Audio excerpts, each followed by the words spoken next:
Let's now develop a simple model of the housing market that will help us to analyze a theory which specifies that there is a relationship between the mortgage rate that people pay and the price of houses which they buy.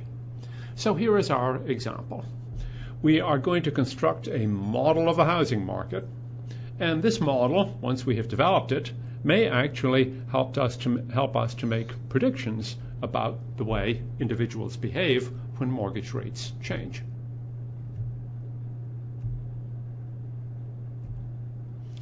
So, before we do that, before we get into the details of the model, let's just remind ourselves of the various ways in which we can go about explaining what we observe as economists. All of these elements go into our models. Like scientists in any other discipline, we can engage in verbal explanations. We can explain what our theories or what our hypotheses say. But we also use diagrammatic illustrations to explain our ideas. In addition to that, we can use mathematics in the form of algebra. And of course, if we wish to validate or to test our theory transformed into a model, we have to gather data. So that brings us to the analysis of data by means of statistical tests. So, our model of the housing market.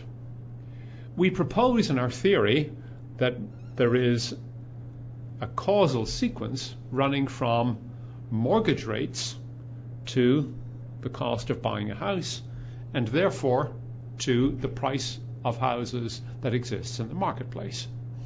So we are going to hypothesize that changes in mortgage rates lead to changes in house prices.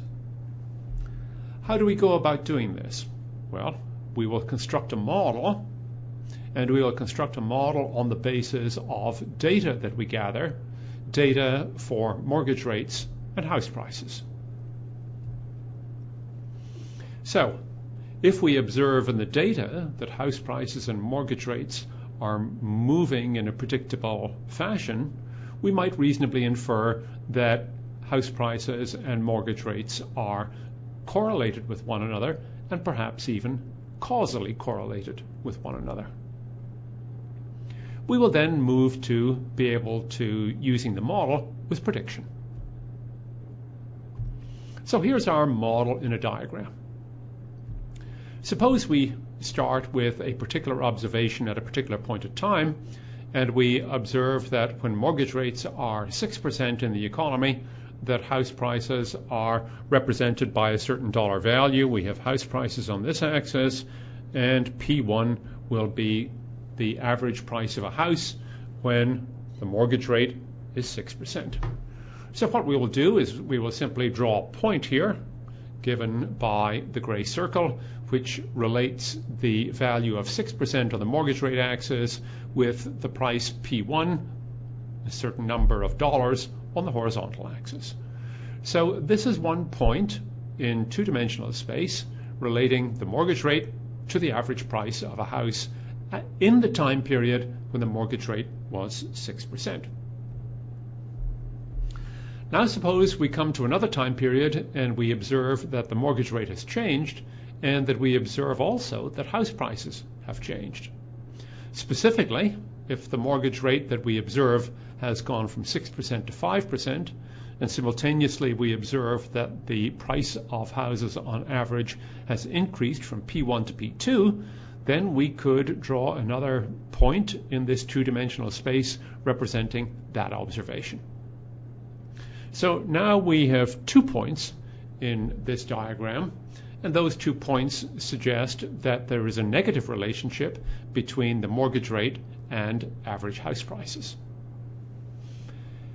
If we were to do this exercise for a whole series of time periods, we might be able to observe the mortgage rate at different levels, and we might correspondingly find that house prices varied as a consequence.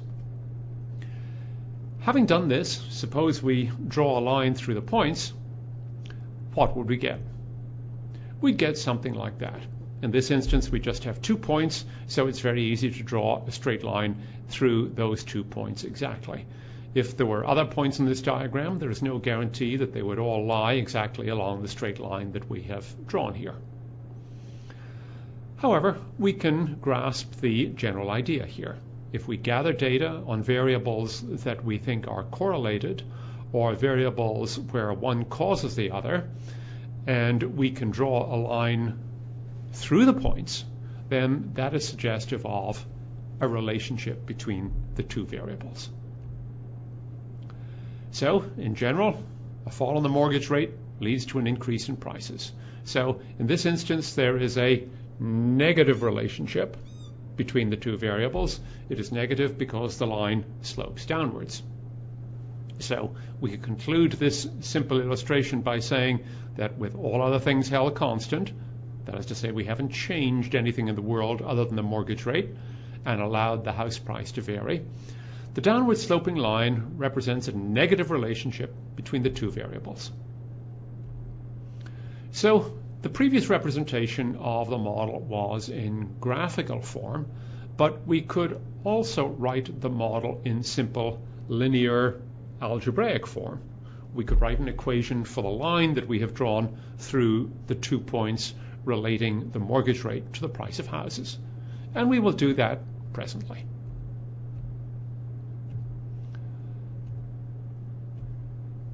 So, when we do that, we're going to work with straight lines.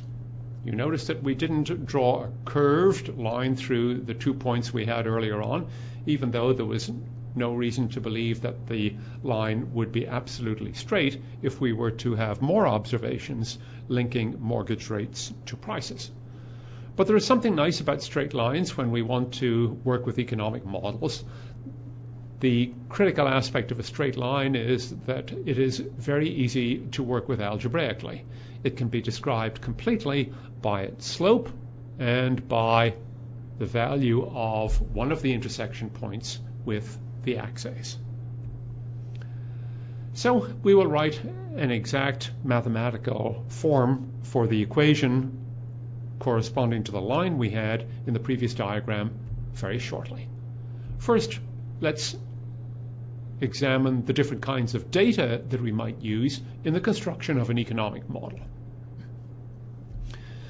So a variable is a measure that can take on a different value.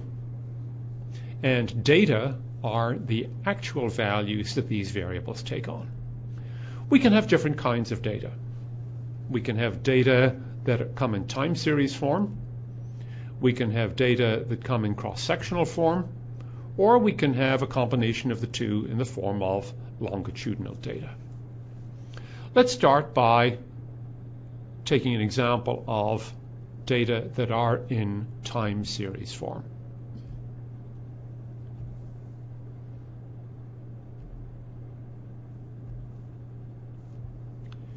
Here are some data that define the price of houses in Vancouver, in the middle column, for different time periods described in the first column.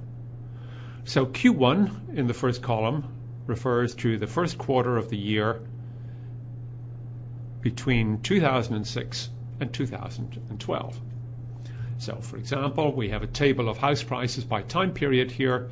So in the year 2006, the first quarter, someone or some agency has gathered data on the price of houses in North Vancouver, and they have determined that the average price was $580,000.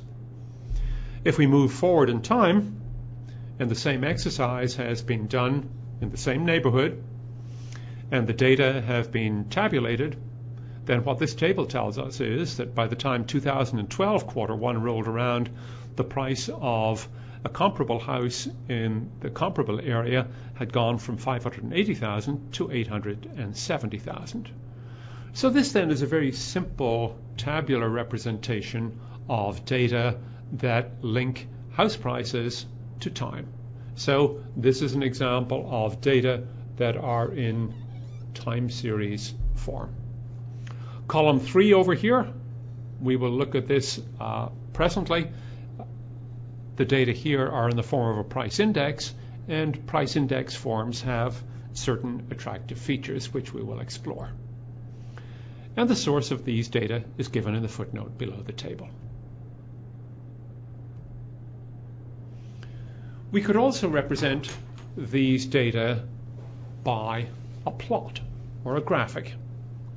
And indeed, if we took the data in the previous table and we took all the values, we have 1, 2, 3, 4, 5, 6, 7 values between 2006 and 2012. And if we tabulated these values on a graph, we would get the diagram you see in front of you. In 2006, that is the value of the average house price, and that was $580,000 we saw from the preceding table. So each point here in this graphic represents a combination of the time period and a price. So here we have the time series data represented in graphical form. We have plotted the data and joined up all of the combinations of time and house value. At this point, we want to issue a warning about the interpretation of plotted data. In this graphic, you see a fairly strong upward trend to the data. However, it's always very important to examine the values on the axes, because the visual impression of the graphic is not always an accurate one. So what we will do in the next slide is to illustrate this same set of data by means of two plots, and each of these plots will give us a different visual interpretation, even though they contain the same information.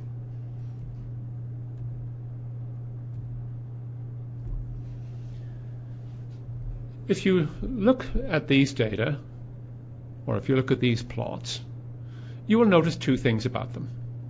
The left-hand plot has a graphic which gives the impression of strongly rising house prices over time. In contrast, if you look at the graphic on the right-hand side, you get the impression that house prices are not rising very fast or very steeply. But exactly the same set of information is contained in these two graphics. What have we done to give a different visual impression? What we have done is we have compressed the axis in the second figure relative to the first figure. So by compressing the axis that we have, by compressing the vertical axis in the first figure, what we do is we correspondingly compress the plot, and consequently the plot in the second graphic looks flatter and gives the impression of a series of prices which is not rising rapidly at all. In fact, however, in our data in the table, we went from 2006 to 2012, and we saw that there was quite a substantial increase in prices over a relatively short period of time, an increase that is not conveyed very strongly in the right-hand graphic because of the way that the data are presented. So, what do we do when we look at graphics? It's always important to look at the scale of the axes.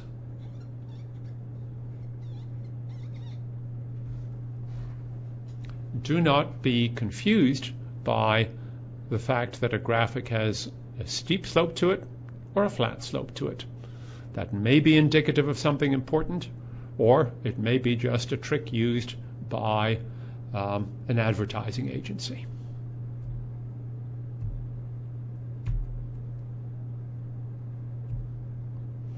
Let's now look at cross-section data. Cross-section data, as the name implies, describe data at a given period of time for a cross-section of sources. So here, for example, in this graphic, we have information on unemployment rates in different provinces and for Canada as a whole by month. So in the first column, we have unemployment data for the month of January 2012 for a whole series of provinces.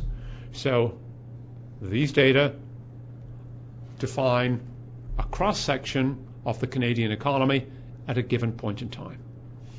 So cross-sectional data usually describe or usually present information on a particular variable at a point in time for a series of different sources or different jurisdictions.